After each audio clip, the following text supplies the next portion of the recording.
سرکار مولا امام حسین پاک کا جب ذکر کیا، سید الشہداء کا جب ذکر کیا، ناظرین ذرا داتا صاحب کی کتاب اٹھائیں اور جائیں انڈیکس میں اور مولا امام حسن کا ذکر اٹھائیں اور پڑھیں. اب دیکھیں کیا لکھتے ہیں. ائمہ اہل بیت اطہار میں شمع آل محمد تمام دنیاوی علائق سے پاک و صاف. بے شک. اپنے زمانے کے امام و سردار ابو عبداللہ سیدنا امام حسین ابن علی المرتضی رضی اللہ تعالی عنہما، آپ اہل ابتلاء کے قبلہ و رہنما اور شہید دشت کرب و بلا ہیں، اور تمام اہل طریقت آپ کے حال کی درستگی پر متفق ہیں. ٹھیک ہے، اب آگے سنیں. اس لیے کہ جب تک حق ظاہر اور غالب رہا آپ حق کے فرمان بردار رہے، اور جب حق مغلوب اور مفقود ہوا تو تلوار کھینچ کر میدان میں نکل آئے. کچھ سمجھے کہنے کا مقصد؟ جی واضح ہو گیا حضرت، واضح ہو گیا. داتا صاحب کیا فرما رہے ہیں؟ فرمائے تلوار کس پر اٹھائی؟ یزید پلیت پر. بالکل. اور کہتے کیا ہیں داتا صاحب؟ جملہ ذرا خود سنیں آپ. جب حق غالب فرماتے ہیں جب تک حق غالب رہا، جب تک حق غالب رہا. اللہ. سیدنا معاویہ کے خلاف بک بک کرنے والوں، پھر داتا صاحب کے دربار پر تم کھڑے ہوتے ہو. سیدنا معاویہ رضی اللہ تعالیٰ کے بعد یہ کہنا کہ ان کی خلافت میں حق نہیں تھا، اور طریقے کا بہانہ کر کے بات کرنا. ہم نے داتا صاحب آل رسول کی مانو، میں نے کہا سبحان اللہ، آل رسول ہی کی مان رہے ہیں. مولا علی کے شہزادے کے تیرے میں دم ہے تو بتا یہ مولا علی کا بیٹا نہیں. واہ واہ کیا کہنے شاہ جی. 8 پشتوں سے مولا علی کا بیٹا. سبحان اللہ. اور یہی حضرت غوث پاک. دیکھو آپ لاہور سے آئے سر آنکھوں پر، بغداد سے آئے سر آنکھوں پر، لیکن بغداد والے کا عقیدہ لائے ہو؟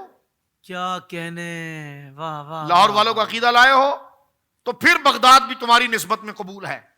سبحان اللہ. اور پھر لاہور بھی قبول ہے، کیونکہ بغداد کو خود سے کوئی فضیلت نہیں، بغداد کو فضیلت اس بغداد کے شہنشاہ کی وجہ سے ہے. اللہ اکبر. اس کی ایک لکھی ہوئی باتوں کے خلاف چلو گے تو بغداد سے نہیں، تم کہیں سے بھی دعویٰ کرو کوئی مقبول نہیں ہے. ایسا ہی. اس لیے تو لہذا خطوں کی قدر جس طرح آپ ذکر کر رہے تھے وہ عقیدے پر. تو میں بات یہاں پر ختم کرتا ہوں. دیکھیں کیا لکھ رہے ہیں داتا صاحب رحمۃ اللہ علیہ.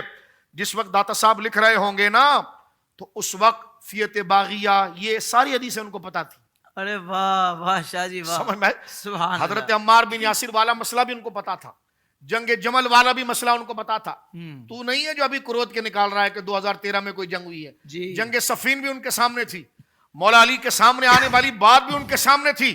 یہ ساری باتیں حضرت سیدنا داتا صاحب کے سامنے ہیں، اور داتا صاحب فرما رہے ہیں. حافظ صاحب دیکھیے، جب تک، اور ترجمہ کرنے والا کون ہے جناب؟